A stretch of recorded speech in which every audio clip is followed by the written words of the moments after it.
Hey, brewery or small business owner. At the Beer Accountant, they understand the unique financial challenges of the craft brewing industry. Are you tired of navigating complex brewery accounting and taxes on your own? Staying up late working on financials and getting your finances in order after a whole workday?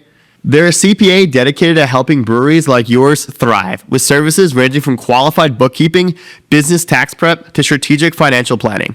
Stop wasting time on spreadsheets and focus on what you do best, making great beer and running a small business.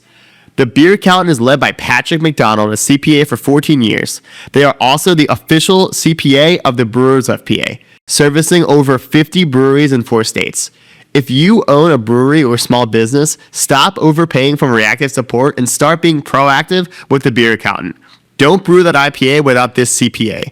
Visit beeraccountant.com to learn how their specialized expertise can help your brewery grow, profit, and succeed. That's Beer Accountant at beeraccountant.com. Hey, brewery or small business owner. At the Beer Accountant, they understand the unique financial challenges of the craft brewing industry. Are you tired of navigating complex brewery accounting and taxes on your own? Staying up late working on financials and getting your finances in order after a whole workday? They're a CPA dedicated to helping breweries like yours thrive, with services ranging from qualified bookkeeping, business tax prep, to strategic financial planning. Stop wasting time on spreadsheets and focus on what you do best, making great beer and running a small business. The Beer Accountant is led by Patrick McDonald, a CPA for 14 years.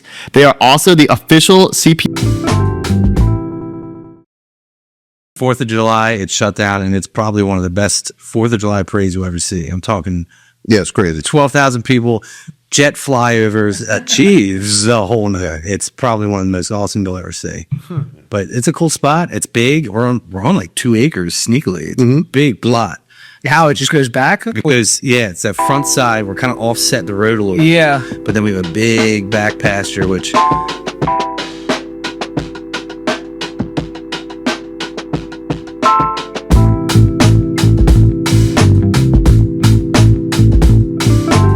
Welcome back to Brewdad Podcast. I'm your host, Richie Tevlin, joined as always by Evan Blum. Hello.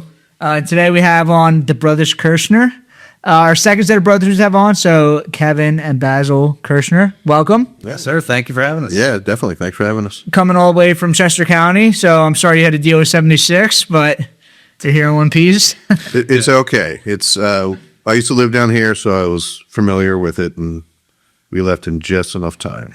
Nice. Well, you're here now. We're here to have some beer. So, well, I guess let's kick it off. What do we have first? We have, let's start off with the Strawbird.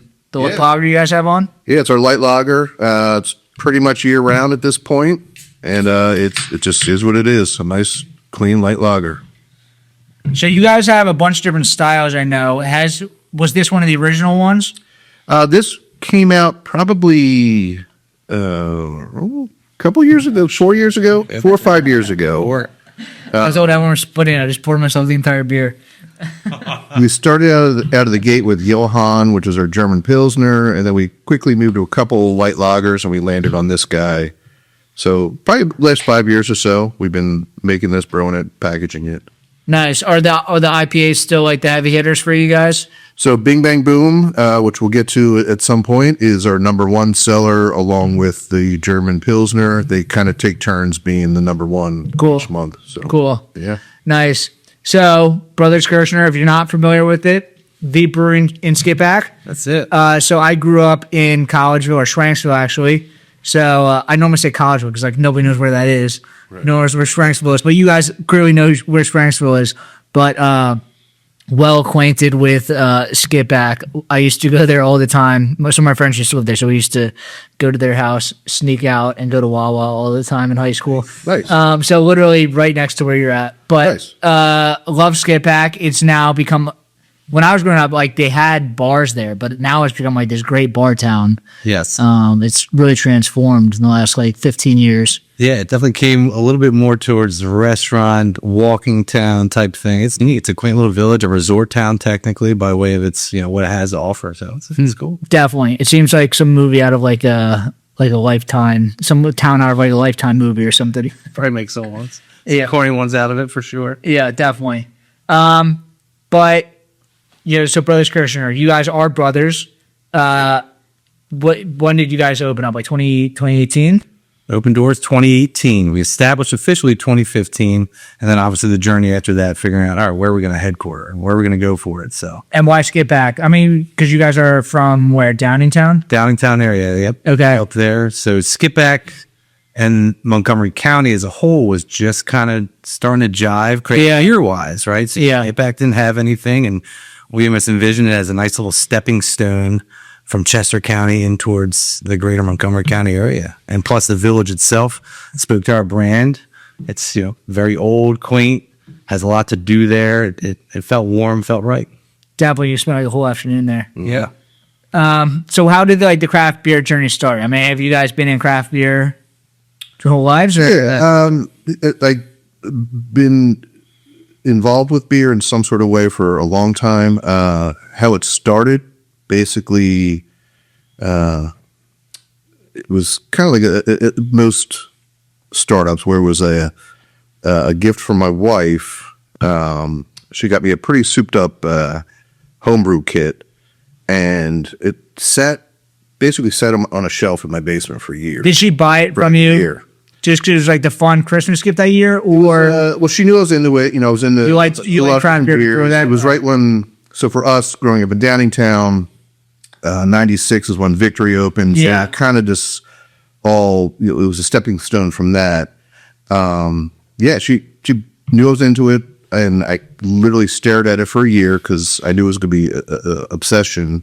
And finally got into it, and then knew that we wanted to do all grain right out of the gate. So we started building our own mash tun. your first batch was all grain? Yeah, so it was a Belgian egg. Yeah, it was a Belgian pale ale that we did.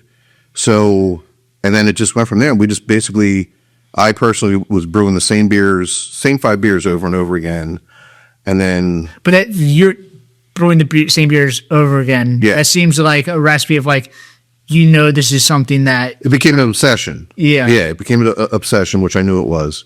And then 2012, we had this aha moment. Hey, we were sitting around a campfire, and we're like, hey, let's do this. Let's go for we both had kind of jobs that we weren't too happy with. yeah. We're like, let's just take our time, and each year we'll do little stepping stones and just do all the work and see where it goes.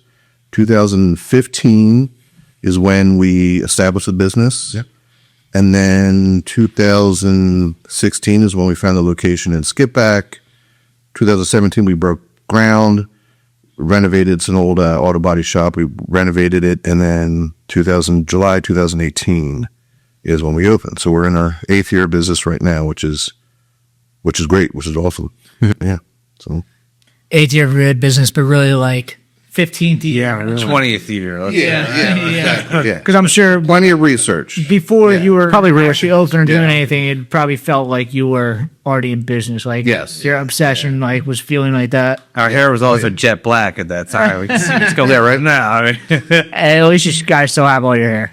Yeah, it's a good point. it's hanging in there. Yeah. It's holding on for dear life. And what about you? You just saw him making beer. Was it honest opinion? Was his beer good to start? It was good. All right. And I was just getting into it. So for me, it was perfect, right? Because I was just getting into it. But Yeah. craft beer was a Bell's Two Hearted out of nowhere. And it was just totally game changing. But after graduating college, he got the gift. We obviously hang out a lot, and he was always brewing. There was always something going on. Yeah. Something going on. So I latched into it, and it was fun. The whole process was fun, and it started getting better. I started getting more interested in it, and that was it. We just kept talking about it, refining it, and to his point, becoming obsessed with it. Yeah. But you are involved in the production also. Production side, not as much other than, hey, what are we making? Where does it go? On the side, how we divide and conquer, right? Because it's really work. Tight unit. It's my brother and I, Yeah. and a small crew thereafter. So it's you're the beer, I'm the biz side, let's go. Cool. And now it's morphed into much more than that, which is beautiful. Just the tails. It's Yeah. Now you guys have other things going on. Yep. That was our business plan, was a Post-it note. Yep. And it was make beer, sell beer. And That was it. we divided and conquer. Here's my. Keep it simple, stupid. That's it. That's the way to start. Growing up, did you ever kind of envision business together? Was that ever a thing? No. Nope. No, it wasn't even a thought. We're family of 5, so I'm the oldest and he's the youngest. So it was not. We started to connect. I guess right around when you were in college. I guess. Or when I graduated. Yeah. So that's when we always hung out, obviously, but it was when we really connected was right around the college years for you. Was entrepreneurship a part of your family, or is this all new? Also all new. Yep. We come from more of a blue collar type background. Our dad, pipe fitter, and mom nurse type story in that regard. So we were kind of the trailblazers there. And I mean, it's the journey. Did the pipe fitting come into building out the brew house? It did. And there's a lot of Consulting. a lot of brewing is just like, oh, I'm a plumber and electrician now. Like this is like, You're not doing it all. yeah, you wear every single type of trade. It's just like a little bit of everything. Cool. So you guys found Skippack, you found the space, and then I know you guys have a 15 barrel system. It's pretty large. What was kind of like the plan to start going? It was like, did you guys have recipes lined up, or what was kind of like the opening strategy? It was the same 5 beers that we brewed over and over again. Yep. So it was a porter, an IPA, a Belgian pale ale, a pale ale, and a saison. So we opened with those 5 beers, and then from there we just kind of springboarded a couple different variants to create other beers, and then from there it was just. I'm more obsessed with brewing different styles of beer. There's so many different styles. I'd rather just brew a new style or different styles. Oh, you guys doing that? Like just making new stuff all the time? Oh, yeah. We try to have something for everybody. And so you mentioned Belgian beer, saisons. Are you guys doing a lot of that stuff? We have a couple in the pipeline, and then we also have ones that we do kind of seasonally. Yeah. A Belgian double, I guess, if you will. Belgian pale ale, our house saison is just a regular 4-grain saison. So we kind of experiment a little bit with that, but we also do occasionally we'll do some barrel aged stuff and kind of bottle beers and whatnot. How have the recipes like changed over time? You had your 5 beers that you were homebrewing with to start with. Are any of those still alive? No, they're all still alive. Our porter, this right here, was one of the first beers we did. So it's all pretty much the same recipe. We just scaled it up to the 15 barrel, knock on wood. It was, it all kind of worked out that it was scalable without a lot of math and paperwork, but it all kind of, it all worked. What is your system like? How many vessels in the brew house? We have 5, we have 2 30 barrels, 3 15s, and a bright, and then the 15 barrel. And what about the brew house? It's just a mash ladder ton combo? It's 2, so they're both, everything's oversized. So it's the mash tun. So it's just 2. It's the mash tun and the boil kettle. Cool. Both 15 barrel, slightly oversized. And then, we have 16 beers on tap now. We kind of expanded that. Nice. So. And then your tap room beers. I know you guys are in Skippack, so you guys kind of jump right into it and just like, this is more into the quaint, kind of in the same vibe as Skippack. Yeah, we shook the town up a little bit. It was kind of a wine. Definitely. It was definitely wine heavy. There was no, wine. Basta Pasta has always been there. Yeah. But besides that, there was no beer bar hangout spot. No, there was the Dutch Tavern, which is still going strong. Yeah. Stray Dogs just kind of revamped itself, which is at the other end of town. And what's the sports bar that Breweries. just opened up? Timeout was 2 years now, actually. Yeah, it opened There's a few of them, right? Yeah. It's opened up, but it is completely different. When I was growing up, that's not what Skippack was. The town that you went and bought antiques at. Yeah, it was antique and swanky kind Yeah. of feel. You can get a tattoo, you could buy a gun, you get flowers, you go to a restaurant, you can get sushi, you can go to the brewery to get beer.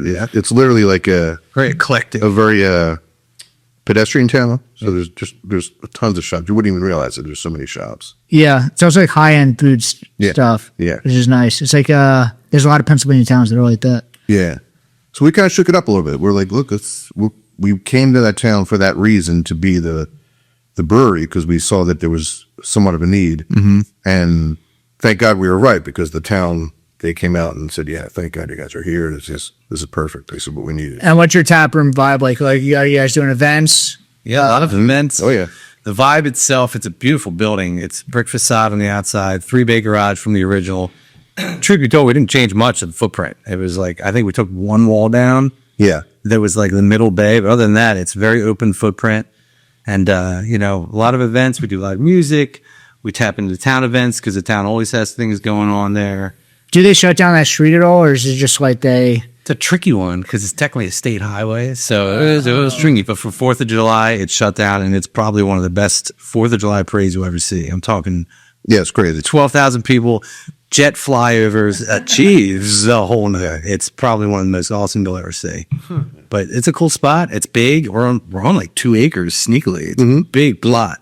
How it just goes back? Because, yeah, it's that front side. We're kind of offset the road a little bit. Yeah. But then we have a big back pasture, which we've thought about using the grass for different things. It's best used for overflow parking because people just park it all the way up. Yeah. Well, for us, because parking's key. Definitely. Parking is key. It's like, I'm looking for spaces now, and I didn't realize the value of a parking space, especially now. I mean, we have a parking space here, and like, that's just way more. This is great.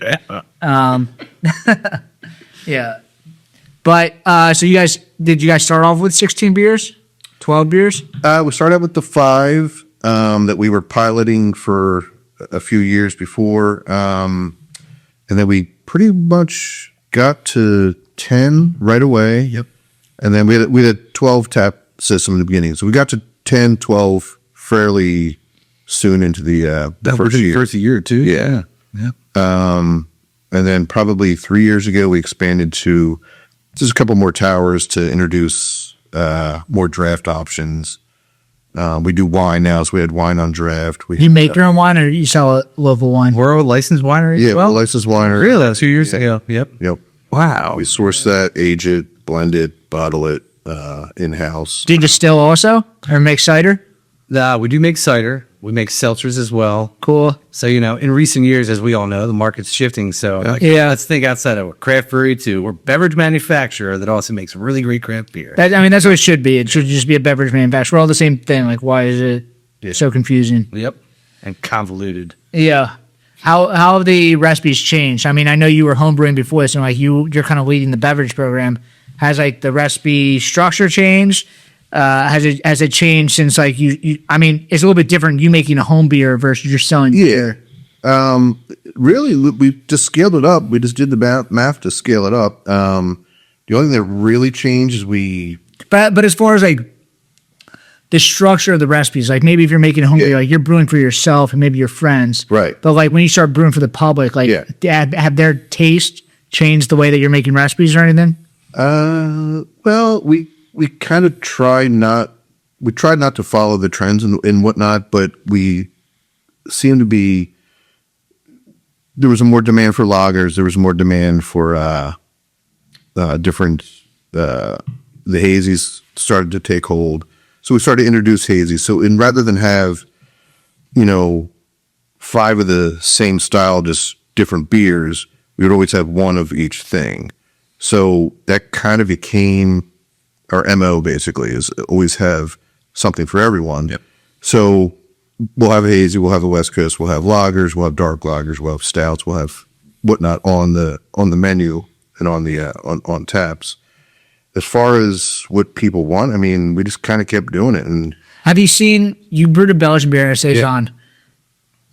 Were people drinking that, not drinking that? Has that changed at all? We talked about a lot in this podcast. I think Belgian beers are a great way for craft beer to get back into something besides IPAs. Sure. Because lagers, at some point, it's just like we can't compete with the big guys. Yeah. And there's only so many, yes, I love lagers. At some point, it becomes like a race towards zero.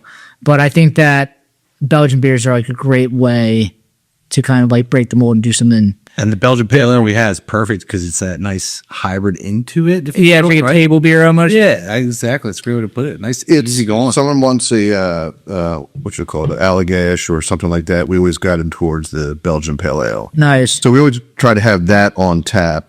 It's a good summer beer too. It's a little bit hop forward for a Belgian, but it is I'll say if you bring someone that doesn't necessarily drink craft beer, they'll kind of gravitate towards that beer for whatever reason. What percentage of your tap room is like people that are craft beer fans versus just like people that are going to Skippack because they're wanting like a night of entertainment?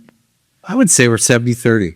So 70, 30 people are there that, the people that are there for craft beer. Yeah. Staying the vibe. They're ordering the things that you're like, yes, I want that. That's unique. I haven't seen that. Yeah. And then they either have their come along friends or what have you that are not really into beer. So the Strawbird's the perfect domestic beer drinker person that's not into craft beer. Yeah. Bam, there it is right there. It's a light, clean, easy going lager. Yeah. So it's kind of how that goes. And to answer your original question, we'd start doing the seltzers. We started doing the hard cider. We started doing non-alcoholics. We had a Do you package? ambers. Yep, package all that. We had a non-alcoholic amber, pale ale, and a pilsner. We do a hop water, which is basically a sparkling Love hot water. mineral water. What? Yeah. Are people buying the NA beer Oh yeah. because they're not drinking or because they're curious? They're curious. Like, It took a while. are they buying it multiple times, or they're just like, Yeah. let me try your NA option? We're finding, I think, it's like, Yeah. the trend is shifting that way. It's all right. They'll start out with 2 Bing Bang Booms, which is bit. It's every bit of 7%, right on the money IPA. Yeah. And we named the line and branded it perfectly. It's called Pacer is our line for our non-alcoholic. So they had to hop one of them in there just to slow it down a little bit, and it does. So we'll see a lot of that. It's all right. I've had 2 good ones. Let me cut that one in and then back to it.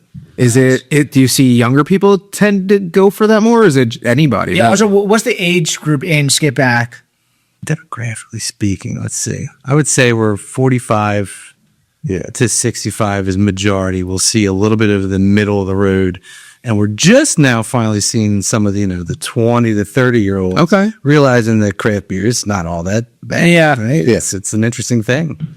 So that's what we're seeing. We're starting to see them come into it a little. And are they drinking the beers or the ciders? Go for the dark beer, it seems. Really? Yeah. They're really liking the dark beers. Guinness is very popular. What was it? Guinness is Study. Did you see the master? So he, Brewdad does like the craft and filling. They get all the stats as far as what people are drinking. dark beer was not nothing on our metrics was saying. Maybe Guinness will change that. I don't know. I mean, you guys will do it this year. Maybe always. Genuinely, yeah. Honestly, if I think back to like what I'm just casually drinking, I had like 3 Guinnesses this past week. So By the way, I just I had. had quite a few Saturday night.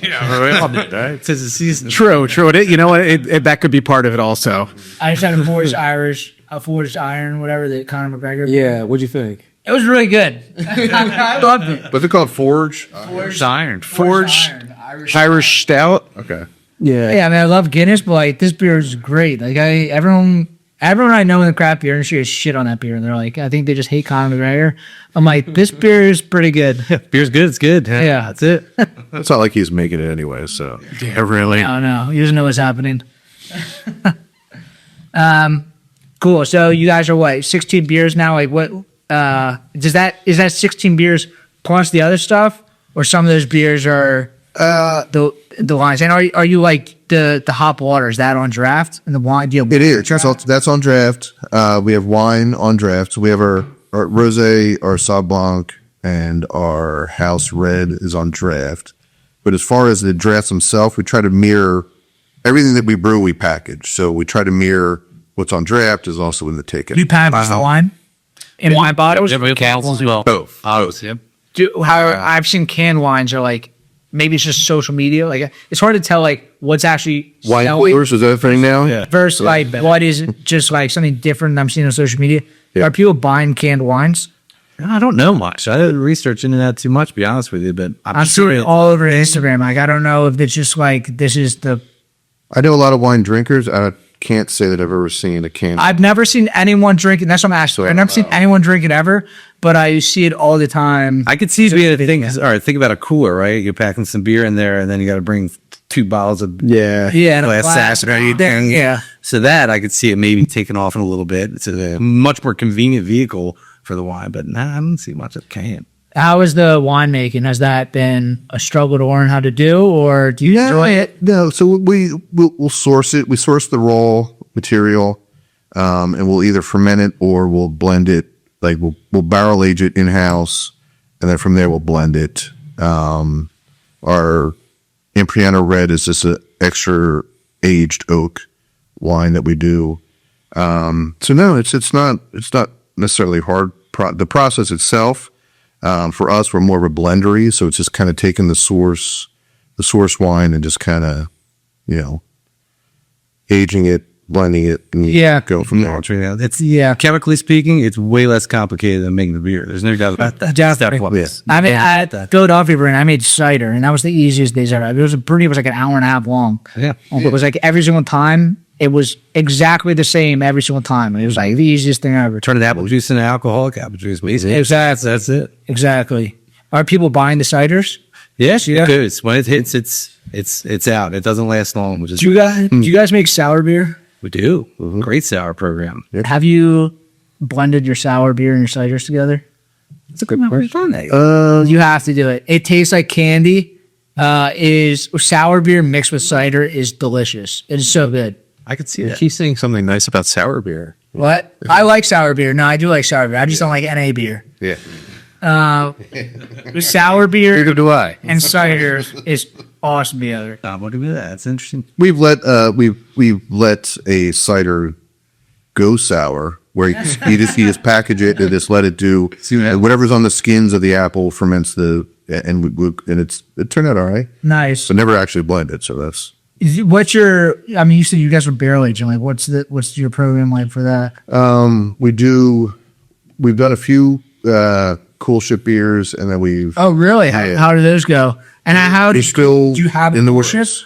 Or like how? It's a DIY kind of cool ship type. So you just thing. set it out, let a portion of it do it. Yep. Cool. Yep, and Can you break that down for someone like me on the so very limited side? it's basically it's a vessel. You basically put in the raw wort in it. You set it out in the environment, so the natural night air, the pressure drops, and it kind of brings down the natural yeast and the bread and everything that's already in the air, and then you kind of let that ferment the beer. But it's a long process. So then the very next morning, you do it at night, so the night air cools it, and then the next morning you send it to a barrel or stainless steel, whatever you're aging it in, so to speak. It's got to be a perfect sweet spot temperature too. It's got to be like 40 degrees is pretty much the sweet spot. Do you And then it do goes it in ages. Fall, sometimes spring. Cool. So we're sitting on some stuff that we're going to start to package and release now that they're starting to show their true life. Are you gonna put it in big bottles, or what are you gonna do? Do you bottle anything? Yeah, we could bottle. You could do whatever. I'll see. Yeah, I'll do whatever. Have you been tasting it? Yeah, they How taste sour pretty is it? good. Some are sour, some are just like a table sour, not so sour. Cool. So we might blend But it. some people don't like super sour Yeah. things. Yeah. Some are a little too sour, so we'll probably blend those with the ones that aren't as sour and kind of land on that. So that'll be probably this year, maybe next year. Nice. And then what about your other barrel aged stuff? Is it just We do sweet stouts. Yeah, we do. We have two stouts going now in a rye barrel and a bourbon barrel. We've done red wine, barrel aged stuff, white wine, barrel. You guys make cider and wine. Have you guys made any like wine hybrid anything either? Like a saison with like a white wine or anything like that? We did what was it called? The Graf, which was a cider beer. Cool. So we did two ways. We took both That's pretty interesting. fermented products and blended them, and then we also did one where we took the cider and the beer and fermented them together. Cool. So it's kind of this weird mythical beer. It doesn't exist. What was the taste of it between like? Tasted like cider and beer.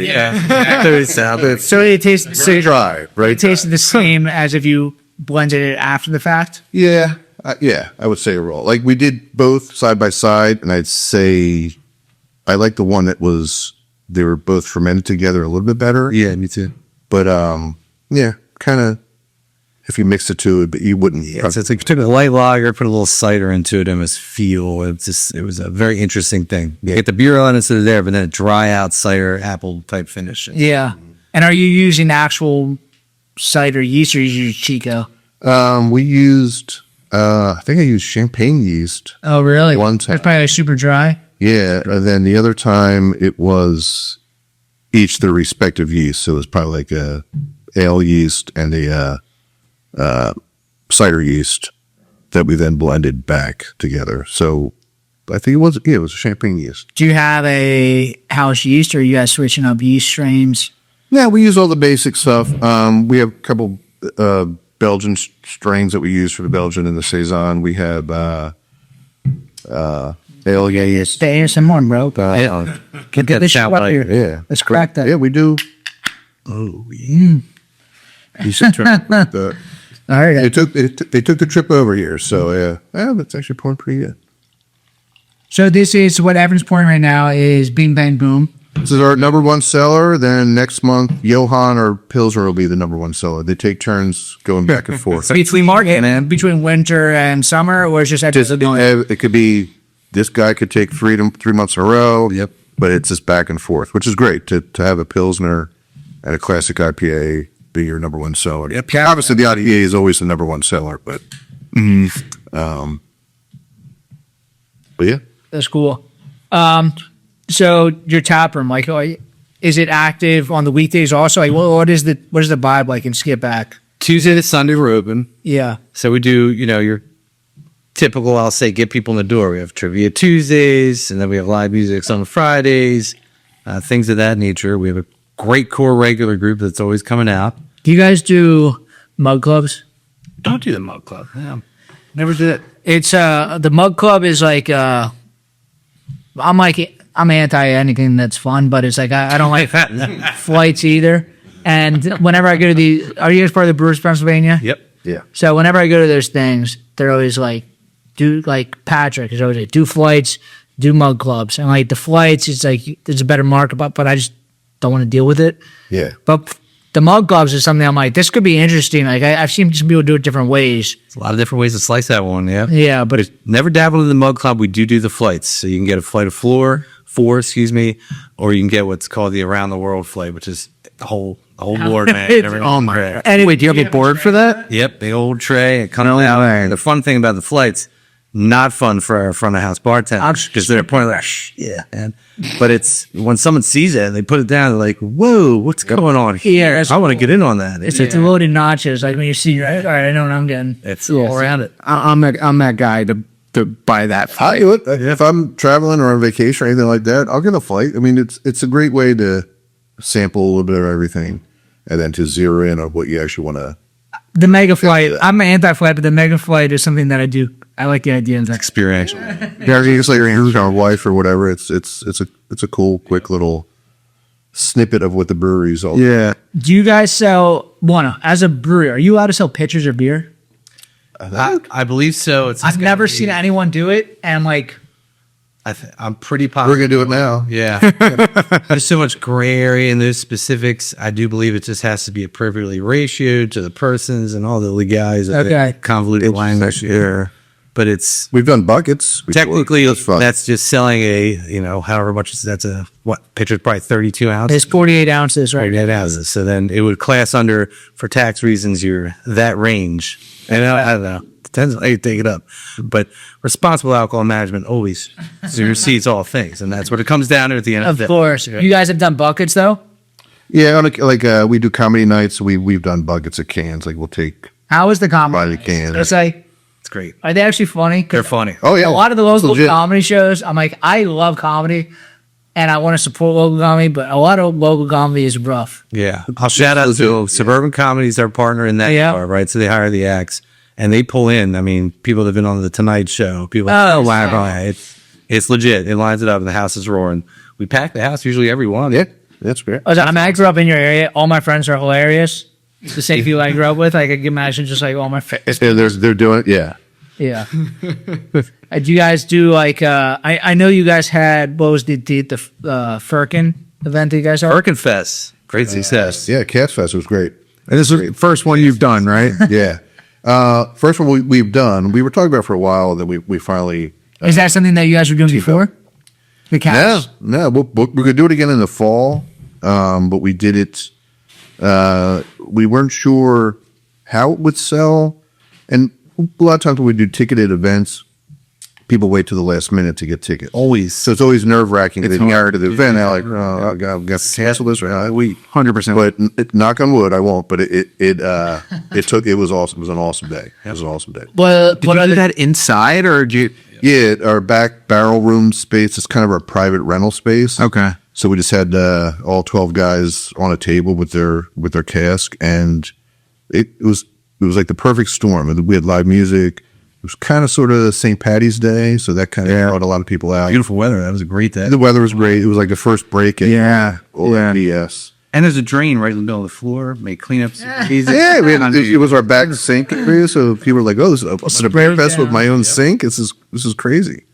It was great, and the brewers brought some really good stuff. Yeah, it showed up. It was really excellent. You guys being home brewers, the biggest difference between a home brew setup and a production setup, besides the fact that it's just like much larger, you can spray it down and it goes through a floor in the drain of the floor. Yes, It's like that is a game changer. It changes so many things. Like this simple one thing is kind of People get, even when they're sitting at the bar, because our brew house it's an open concept. It's not like a West Coast concept. So it's an open concept, and then there's a bar in front of the brew house, and then the main bar is on the back wall, and we'll be in there spraying with the hose, and people are they're amazed at that. The fact that we're just spraying the hose all around, they're like, "Where's that going? What's going on there?"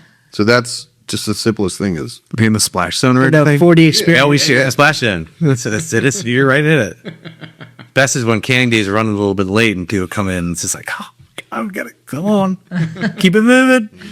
Do you guys have your own canning line? We do. We got a nice Abe 8-head filler.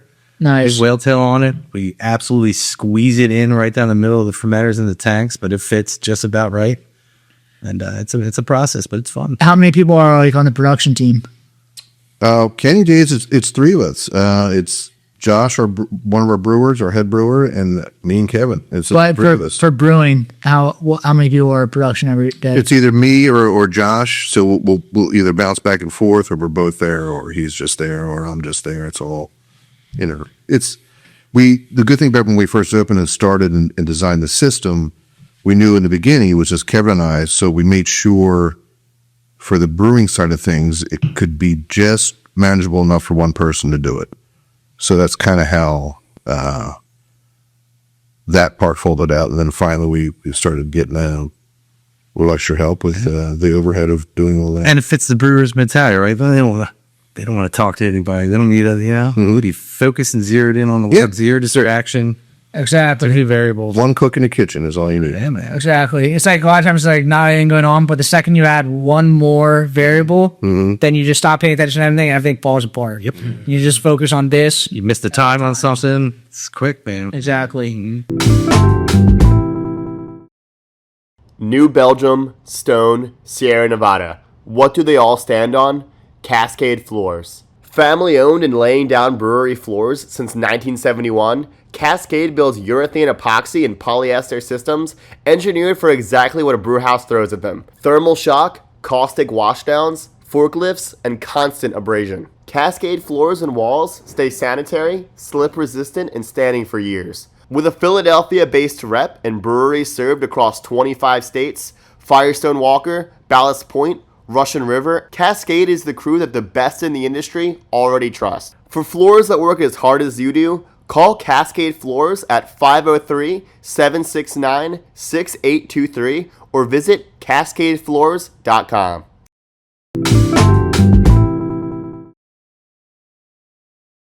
Do the Requiem guys, didn't they work with you guys? Yeah, so Josh, he started. Oh, that is Josh. Yep. That's what you're talking about. All right, I'm sorry. So he started Requiem. He worked with us. He started working with us in 2023. He's coming on the third year. Really? Yeah, he's 2 years in. Right? 2023. And then he was just in the process of starting Requiem right around like a year after he started with us. Yep. So yeah, he's he's doing both. Yeah, it's cool. This was really awesome for him. And I said it because I think that weren't they at the cask event? yep. Oh yeah. Nice. What did you guys make for it? We did the stout. Oh, okay. We had that on cask. By the way, I think we're talking about like different things in the brewing industry. Yeah. Casks are a very cool way, Oh yeah. and it's like ladders are very cool. I think casks are an easy way. Yeah. Peel off a little thing, and it's like exactly what you guys did. Yeah. Throwing a little vent for it. Yeah. It's like, yes, it's hard, but it's like you're not doing anything like you're not brewing a whole new beer for it. You can just It's a little bit. It's a year beer, yeah. and make it like something unique just for that. And the environment of the festival itself, for the people who are coming for that, it's a totally different scene. Definitely. It's not your typical pretzel necklace with mozzarella sticks Yeah. hanging off of them type thing. People Yeah. there for like, this is unique, and I love to try all of these, and it was good. It was very on point to it.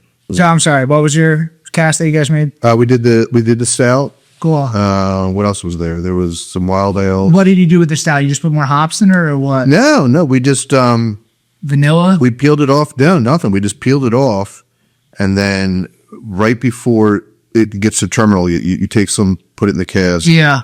and just we added just a bit of sugar just to kind of let it And kind it of makes it prime way itself. more smooth. And yeah, it just makes it just that much more luscious and soft and delicious. Nice. That's good. I love it. It was good. We do our pub ale. We do any beer that's conducive to that. We'll put it in a couple casks and just have it on hand pull up at the shop. How much like pub ale? Because that's another thing. Like like lagers are very cool, but like again, everyone's looking towards what's next. Like our pub ale is something that you guys are seeing selling more of. I think so. We have our ESB, which we call our pub ale. We have that on draft at a pub that we just started, and then we try to have that also on cask at the same time. Do you guys have casts all the time?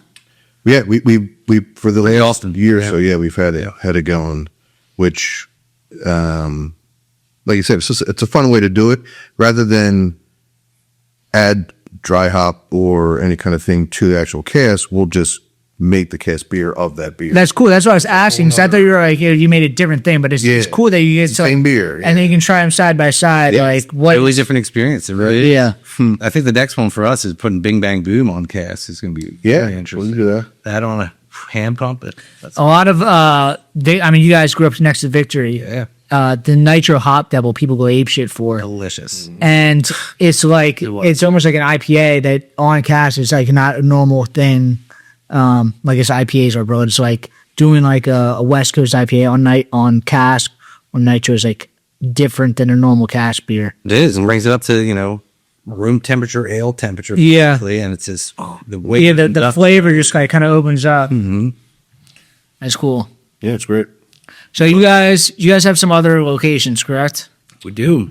We have Brothers on the Brandywine Beer Garden. It's in Coatesville. Yeah. Season's kicking off for that.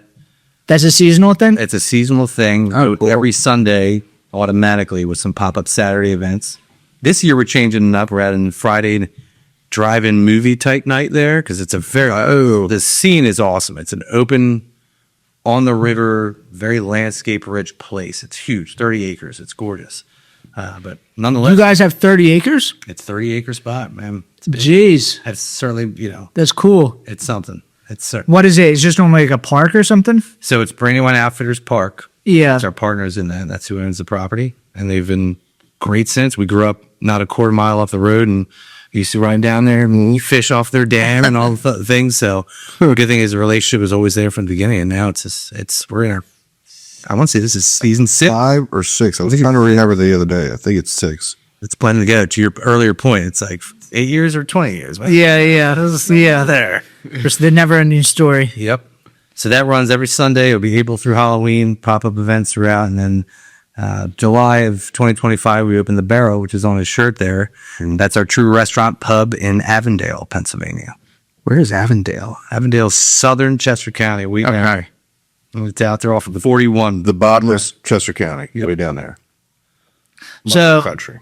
you said restaurant. Are you guys doing food We do. We have a great menu.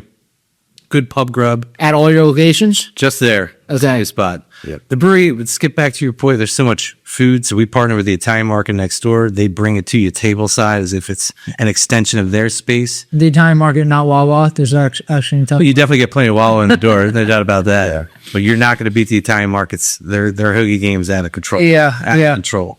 So that's it. We make it simple there. That's the headquarters. We're there to make beverage. Definitely. Yeah. How is the restaurant is like probably much different running a restaurant. That's another layer of headache to the game, but it's also for the vibe we're creating there, we knew it's important, right? You know, having the food there with it, it's something that people look for. They want to be able to go to one spot, get everything they need, and get on back home. So What kind of food is it? I would say pub Americana. Yeah, pub grub. We do a brisket around the world sandwiches. So we brisket's done a different way. 4 different ways. Wings, fish and chips, the best fries I've ever had, honestly. And then, various other specials that we run every once in a while. Rib night on Thursdays. Rib night. St. Louis style ribs. I mean, full rack. It's monstrous. Did you guys ever work in bars or restaurants before? I did a good bit. You did? Yep. I worked at the Douglas Inn, which is long gone now, but when I was young, that was my first one. I had a couple other ones from there. Another inn. When I was in college, I worked in Eddie Bailey's Irish Pub. Shout out to them. Great spots where I cut my craft beer teeth in, actually. And did some time with Olive Garden as well. Texas Roadhouse. You got a darn game. Like, let's talk about your career. I'm like, whoa, so I'm not here for the summer. Let's settle down. That's cool. So is there, and what are the days like on that, like the hours, the restaurant? Wednesday to Sunday, we're open at the Barrel. Okay. Yep. Are those going to change or, We're probably going to consider that right back. and when did that open? 7 days. I don't know. July this year. Oh, so, and the other place is pretty new as well, right? The Beer Garden, we're in our 6th season now. Okay. 6th year, I should say. Okay. So that's been there a while, and that's well established now. You got your regular. It's its own thing. Yep, it really is. Like, it's so much that people don't know that it's Brothers Kershner. It's Yeah. this whole other thing that we do. But that's just on the weekends. What is it like? I mean, you guys both had normal jobs before you opened this. Now your life has shifted to Saturday and Sunday are now your Tuesday, Wednesday. Like, what has that? What's the feel like that? You should ask my wife about that question. It's a change up, but I'll say this: like, wouldn't change for the world, right? Because I was in a corporate America gig, healthcare, yada yada, that kind of deal for almost 10 years. Yeah. And it's a totally different feel, vibe. You're making your own schedule, you're your own boss, which you got to have discipline, to say the very least. You got to be on it for yourself because you're it. You're the end all. At the end of the day, it's it. So Yeah. it's an ultimate test of your character, to say the very least. But Yeah. wouldn't change for the world, man. Wouldn't change Definitely. for the world. It's like you're putting your own pressure on yourself. Yep. Sometimes it's unnecessary. Yeah. Most times. Most times it is. Yeah. Yeah. You could dabble in overthinking very quickly, but you care. That's the difference. You fucking care. Yeah, I just told them about something that I was doing like today, where I've been doing something wrong basically for the last basically year and a half. That was not wrong. Wrong, but different. And then today, I was like, oh, there's you don't earn more points by doing more work sometimes. Just sometimes doing something differently and it's easier and it's a better thing. It's sometimes better, you know? Yep. That's the aha. Simplify everything. Well. Yeah, Yep. Getting out of your own way is most of the journey, honestly. Yeah. It really is. definitely. Were the things that kind of, so you guys had your own space, you opened up, what I'm doing, I'm a contract brewer. What a lot of other brands now, Requiem is contract brand. Ooh, my dad. Is you scared me. Is you guys opened up a production space and built it out. Were the things that kind of tripped you up, because you have never owned a restaurant before? You've also, I'm assuming, never built out a space. I mean, your dad is a pipe fitter. But what was the process like, kind of opening that space up, and were there things where you're that were hairy, or that you weren't expecting, or were there kind of defining moments of you building out the space and opening it up? I mean, truth be told, up front speaking, the money's the thing, right? That's a tough go. Once you secure the capital for it, that's one of the biggest stressors. 100%. I just on that right now. You know, that ain't cheap. Yeah. But outside of that, I don't remember. scaling from the 5 gallons to 490 some. Yeah. There's definitely some ratio changes. Yeah. Hop acidity is way more efficient in a big system like that than this. So there's some curveballs with the making. I'd say, right? I would say that the renovations, there was some hiccups, but getting the place off the ground was probably easier than we anticipated. Yeah. In a way. It's everything that happens after that. That's Like running the bar, the restaurant, Figuring out what we were the bartenders in the beginning, so we were talking about this on the way down here. Like we were the first bartenders. how did that, when you guys first opened, like what was the employee situation like, and like were you guys literally doing everything? Yep, bartender 1 and 2 also. I wasn't a very good bartender bartender. because I wasn't good at actually punching in. You wouldn't ring anybody up, man. I wouldn't ring anybody. I could pour the beer amazingly and talk about it, but I would never ring it up. And so I quickly became not the bartender very early on. But yeah, I mean, it's just, and then it grew from there. Obviously, we had employees right out of the gate, but Do you think that helps you now, the fact that you were doing that from the beginning? Sure.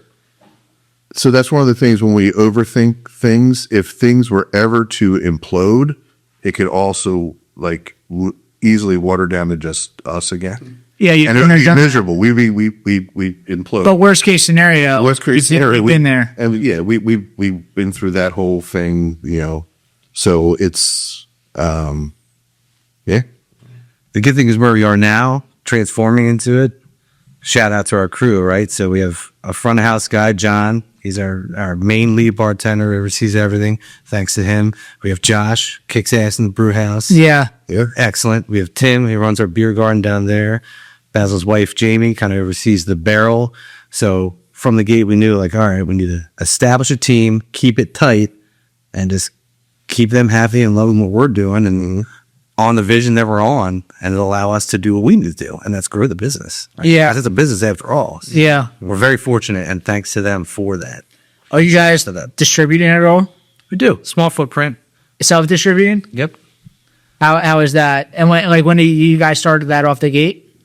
Probably after the first year, I'd say when we started getting packaging. Year 1, year 2. Yeah. We contracted with Ironheart to can. Yep. Once we did that, we kind of started doing distro. It's mostly can. We have kegs in some restaurants. We know a lot of people in the restaurant business, so we have kegs here and there in Chester County, Montgomery County, and then distro. All the cool spots that you probably heard of distro wise. We're in those places. We're going to start to push a little bit more Bing Bang Boom, and then Johann or Pilsner, get that down here in the city and kind of start spreading that across the greater Pennsylvania. So is it mostly Monco and Chester County right now? Yep. Yeah, little Delco here and there. We had a couple spots in Bucks County. So yeah, just anything that's kind of in a radius of Skippack, if you will. Yeah. From the gate, we knew mission-wise, like a good ground beef, 80-20-ish, right? So an 80% us directly doing that with product, and then fill the rest 20% with distribution if we can. But Definitely. we're heavily focused on direct too. That's what we're aiming to do, and that's why we did it. That's why we got it going on. Do you see, this might be a hard question to answer, but do you see like you distributing, pulling people, like are people saying like, oh, I've had your beer before, I want to come check out your tap room? I don't Vice think versa? that's a thing anymore. I think once upon a time, Yeah. that's a theory, but I think about even when my wife and I go out, right? It's Yeah. a great gastro pub that's got, all the most awesome breweries.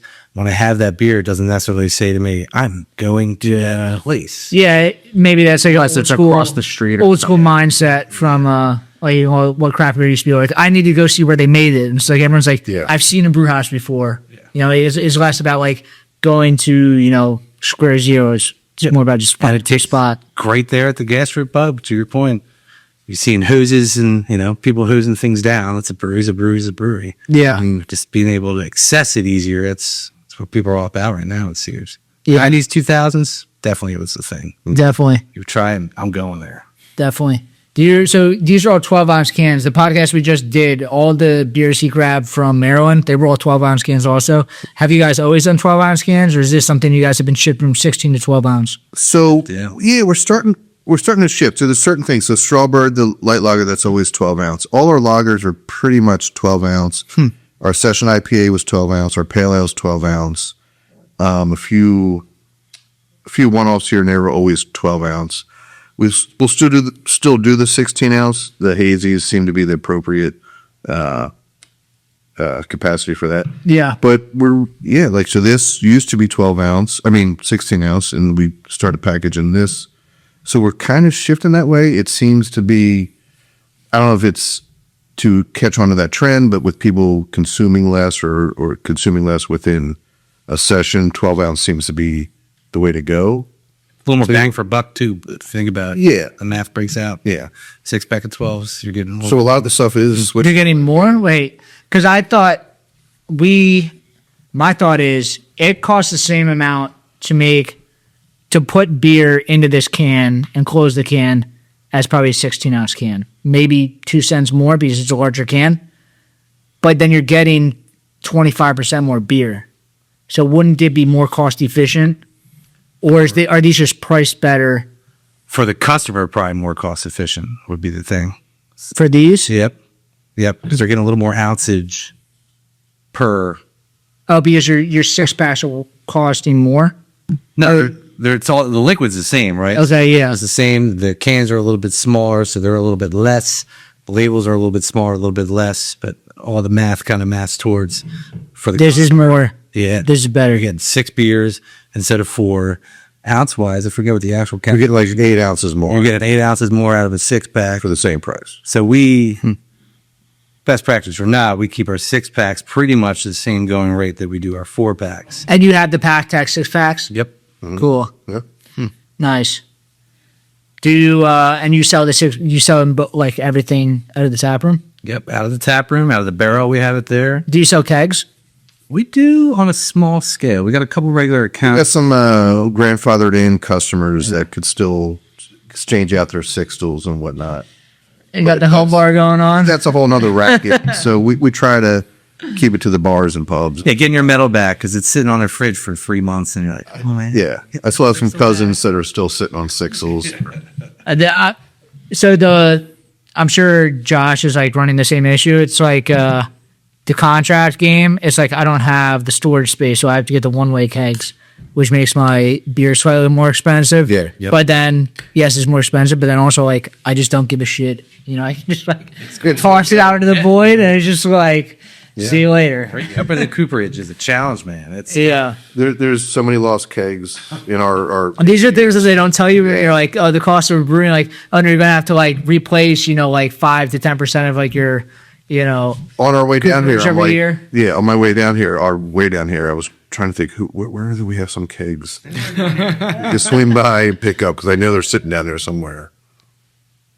So, are you guys? Is it you guys that are distributing these places, or Yeah, it's us. We show up, or the guys. do you have a truck, or is it just like in the back of your Accord or something? We have 2 great company vehicles. One's either the big old truck, or I call it Zippy. It's my Honda HRV. But that thing can hold some weight. Don't sleep on it. I put 8 kegs in that thing. Hondas are good, man. Transmission's whining a little bit, but it's doing its job. Just worked in. Yep. Nice. The truck's more for our trailer, though. We have a really cool, You have a beer trailer. big old mobile tap room, I'd call it. So What do you guys do with that? So we go to, we have a couple recurring events every year, big festivals, community days. We go to the Bluegrass Festival in Gettysburg. We've done Exit Community Day a bunch of times. We go to Ridley Park for a lot of events down there. But long story short, it's a former enclosed car trailer, basically, 23-foot. And our brother Dan and I re-engineered it in that the sides fold out, are supported underneath, and put railings on. It's a whole walk. Oh, it's sweet. 360 bar in the middle. It's got 6 tabs. It's really sweet. It's one of a kind, man. It's really cool. You guys built that yourself? We did, man. Damn. Yep, it was something. That's a pimped out. It was definitely a pimp my trailer situation. It is something. Are you guys pretty handy? Like when the build out, is that something that you guys did yourself? We did start to finish. It was All five siblings are like, So it was Bringing the team. yeah. by one brother, Daniel. He's an engineer, so it was his vision, and then Kevin sourced the trailer, and then we parked it up my brother's driveway for pretty much a whole summer, I guess. for like 2 years. Yeah, and then There was that year that we don't talk about that happened in the build out. yeah, so then we Well, that's the time to drink and build a drinking trailer. yeah, right. And then we just got cut. It was mostly Kevin and Daniel's lead on it, and then all 4 of the brothers got in for it was like a pretty much almost like a 24-hour thing. It's funny. It was due to launch on this day at a beer garden that had been set up. And I mean, we were close. We had all the main infrastructural, and Dan came in with the safety part, right? I'm like, look, got a crazy idea. And I'm like, Dan, make sure we don't kill anyone. Make this thing because it's complex. It's like a trans. Yeah, but it'll be sick. It'll be awesome. But it is the night of that it's due tomorrow, and we don't even have the bar built into this thing yet. So it was an absolute race, saw the sunrise, but damn it, we got that thing done. Mm-hmm. Yeah, it was crazy. That was like every Pin My Ride show. It's just like, how are we gonna figure this out? Yeah, picturing like a school project due at a certain day, and then all the brothers at the same time are just like going at it. Yeah, it was. I'm a procrastinator at heart. Operate best under a little bit of chaos, but it's Procrastination builds excitement. excitement. Get it done. Yeah. And what do you guys have like kind of going forwards? Is it like different beer styles? Do you have events coming up? Do you have any new initiatives, new tap rooms? Nothing. So we try to do something every 3 years. So we open the beer garden 3 years in. We kind of sort of open the pub 3 years in. So every 3 years we'll do something. So probably 27, 28 we'll do something else. It'll be another tap room or something like that. As far as events, we're always doing events, live music. The beer garden has it's a pop-up every Sunday for the rest of the summer till October. Up at the shop, we do the Cats Fest. We're going to do it again in October. We'll have an Oktoberfest theme for that. Oktoberfest. Yeah. Okay. But yeah, it's all kind of just almost a rinse and repeat at this point, where we're just kind of we did the litmus test last year. We kind of cut back on the entertainment just to see if we would still bring people out regardless. And now we're going full bore on the entertainment to do another litmus test. And then next year we'll see what washes out. And as far as how we proceed, our normal year kind of. So 2020 happened and everyone, like the bar and beer scene, alcohol scene went crazy because everyone had so much money and everyone was running a party. Yeah. And then it became like every bar that opened up had to be like all the bells and whistles. And then you also had to like throw every type of entertainment out because there was so much shit going on. That was just like, how do you stand out? We spoiled them, man. And then, and now it's like, God, no, you have to, cater to the customer nonstop, which like, there's nothing against throwing a cool event and doing that. But now it's like the expectation is you have to do some exciting new thing you're drinking establishment all the time. And I know me saying this, like drinking, the speed of drinking or going out has gone down. So it's like, yes, you have to do that to like combat this, but it's almost like it's like just getting ahead of itself or ahead of its skis or something. Yeah. But Yeah. I don't know. I we were saying like the litmus test, like, does this make sense? Like everyone's saying you need to do events, but like, does it actually make sense? Next year. Okay, we're in a 3-year test here with all that because we've always done stuff in the beginning. We knew we were going to do live music in the beginning. We knew we were going to have events, but like every brew, we've done it all. We've done succulent workshop. We've done all the painting with a twist. We've done all those things. Comedy nights is something we hang on to because that's always a good night. So Have you done it did become a song and dance. Pitch Your Friend? What's that? Pitch Your Friend. I've seen that. Yeah. Pitch Your Friend is Yeah, one yeah. event that is incredible everywhere. It's when people go It's up like a dating thing, right? and they go up and they give like a 5-minute like Shark Tank presentation on why you should date their friend who's there. Interesting. And it hits every single time. And like they do it at the same bars every single week and it hits every single time. It's like the best event. I don't know if they have they definitely have some in the burbs. They're in like 70 countries. They have to be at Mongo. I've heard it. Yeah. Interesting. Mm-hmm. But to your point, that's it. It's people are looking for more. Just instead of going out and drinking with friends, it's got to be experiential somehow. Yeah. Which I get. It's fine. But to Basil's point, it's only so much of the dog and pony show you can do. Where it's just there. All right. And then It costs a lot of money to put on. yeah, then the Dog and Pony Show just becomes the norm. Yeah. And then like, is this special if you're always doing it? Yep. I don't know. Creating your own monster. And Yeah. yeah, I understand. Is that a lot? I mean, you're doing the litmus test. Do you guys do that with a lot of things? Like see what works, see what doesn't work? Yeah, well, you can get an idea of it. Yeah, if it's something small, we'll give it 3 months. If something bigger, we'll give it 6 months. If it's something legitimate, we'll give it a whole year. And then sometimes we won't do it at all the following year. We'll just kind of, good thing is we have a good way of tracking all the data, so we could actually look at it and be like, all right, this worked, this didn't work. Let's try it again. Maybe this is, so it's not trying to find the trends. It's just like seeing what people are actually doing and what's bringing in the money, what's not bringing in the money. Is it evening out? Do we break it even on these type of things? Yeah. So, it's like, I don't know. It's the days of people just coming back and just sitting at the bar and drinking. I really do actually think that's starting to come back, even with the younger generation. Yeah, I could see that. They were holding off for a while, and they were trying to cock. They said drinking is done. It's like drinking does never die. It's like it's gonna come back. It's like it's been around like thousands of years. And we're starting to see the younger crowd coming in, and it's not so much the drinking of it. It's just coming out and having a couple pints with your friends. It's an awesome thing.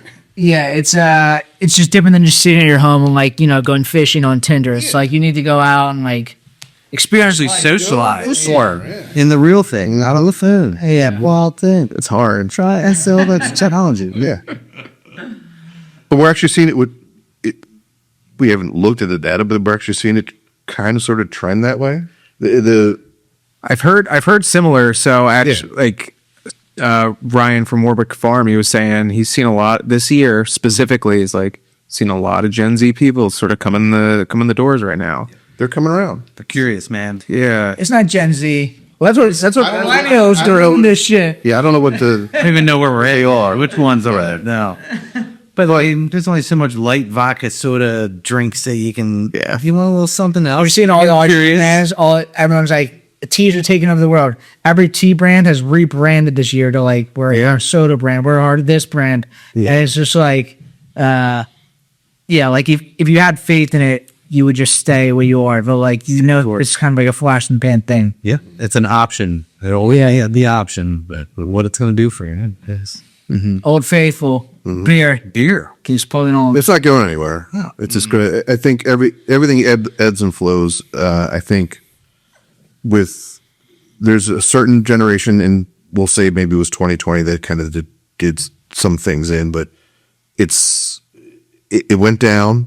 We all know that the craft beer thing dipped a little bit, but I think we're on that upswing that's kind of happened. Last year was weird. 25 was really weird, but we feel it was a tale of what was happening. It was like the stairs were still up, and everyone saw that it was happening. Every 3 years, and we actually saw the numbers last year. Yeah, every 3 years it's going to change, and the pendulum swings. And I think we're on the upswing, so it's good.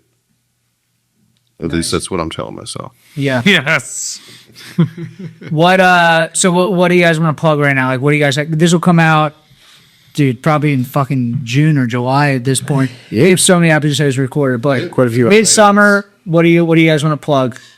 Midsummer is definitely Creek season peak, man. Come down to the beer garden. I'm telling you, one of the best around. It's one of a kind. Yeah, it really is. And you feel it. Kids and adults alike playing in the creek right there. Always a kick-ass live band playing. We have a wine bar there. We got the beer bar, all the things, food trucks. So that's a great scene. And then outside of that, Skippack's always popping in the summer as well. But it's come out and have a summertime, man. Come out and have a pint. Grab someone or come by yourself and just have a pint. Yeah. That's all. Have a pint. If we could do this, if every single customer had a pint and took a 4-pack to go, everything would be great. We're doing our job. We're doing our tack. Everything would be great. And you deserve it. All right. You deserve it. Yes. Do his work. Nice. And then where can we find you guys on social media or like look out for your events? Facebook. Website. The website. Yeah, we're steering toward website. Yeah. 100%. And then from there, trickle out. But the website's got absolutely everything. All locations. Very well listed there. It's very easy to navigate. Who's in charge of your social media? Probably like us. So me, unfortunately. Yep. Yeah. So Zoc, they just shut down the metaverse, $60 billion string. Yep. But they just came out with this is part of this larger initiative. You put it, the super intelligent AI team, like crazy money, but they're putting a lot of eggs now. They shut down Meta. Now they're putting like a bunch of eggs now into Facebook. Facebook, we've been talking about on the podcast a lot. I've been telling them Facebook is like everyone kind of turned it away because Instagram is so strong. Mm-hmm. Facebook is like storming back, and Meta is now putting like all their eggs. So just like they want people to promote on Facebook. They want Facebook groups. They want Facebook interactions. And I didn't use Facebook for 10 years. I'm now on Facebook all the time. And I don't think that's because I'm now getting older. And I think that way now Facebook is like a millennial thing. Yeah. But I think Facebook is just becoming a much stronger. I mean, it's obviously what it is. It's everyone has it. Everyone uses it. And they're not going to. But even and they're not going to let it die. Even the base of Instagram is Facebook. Yeah. Like that's the root of Instagram is Facebook. Yeah. And it just is. It's so much more interactive with the groups and everything else that you can do with it. That the pages. It's. I don't know. I don't know where I was going with that. I think Facebook is very strong right now. For us, we Facebook. the social media thing is obviously in your face, instant, and we do all that. It's a love hate thing. We use it. We try to point people to the website, which is brotherskershner.com. Yeah. And you can find all the locations, all the events, all the music. We have all the calendars on there. Very easy. We have all the menus for what beers are on draft, whatnot. So it's a very easy kind of thing to navigate. And then from there, we go to Instagram, and then we link that to Facebook. And that's kind of the day of the specials at the barrel, what beer we're releasing. If it's a canning day, I always take a picture of the can coming off the line, that sort of thing. So that's like the instant reach. It's not going to go away, obviously. So if it's coming back cooler, that's... Well, people's feeds are so messy is the problem, right? Yeah, to get rid of the riffraff. Unless you're actually searching beer things. Get rid of the riffraff. It's just going to feed you anything but whatever you're into. That was my biggest challenge with it, but it's always going to be there. So we're on that as well. We're on Instagram, obviously, as well. Got to have Yeah. all the outlets. For sure. And then I guess it's coming out so long that we probably can't be too specific about anything. But yeah, thank you for coming on. This is a fun episode. Yeah, thanks, guys. Thanks for having us. Sweet. Yeah, thank you also for opening up in the Skippack, Collegeville, Schwenksville area. We shook that town up. Look it up. There's a very small amount of bar restaurant scene, and the ones that are there are growing. It's becoming a much more vibrant area, but this is my hometown. Yeah. And it is since I left, it has become a much cooler place. It may not kind of deal with me leaving, but it's become a much cooler place, and you guys are definitely a part of that. So. That's great. Thank you. Thanks for having us, man. Yeah, of course. Thank you. And then you can find us at Brewdad, at the Brewdad Podcast. Subscribe on YouTube. Submit your events. Yeah, you know what? I like that. Submit your events to our website and give us 5 stars on the podcast. Cool. Awesome. We'll see you guys next week.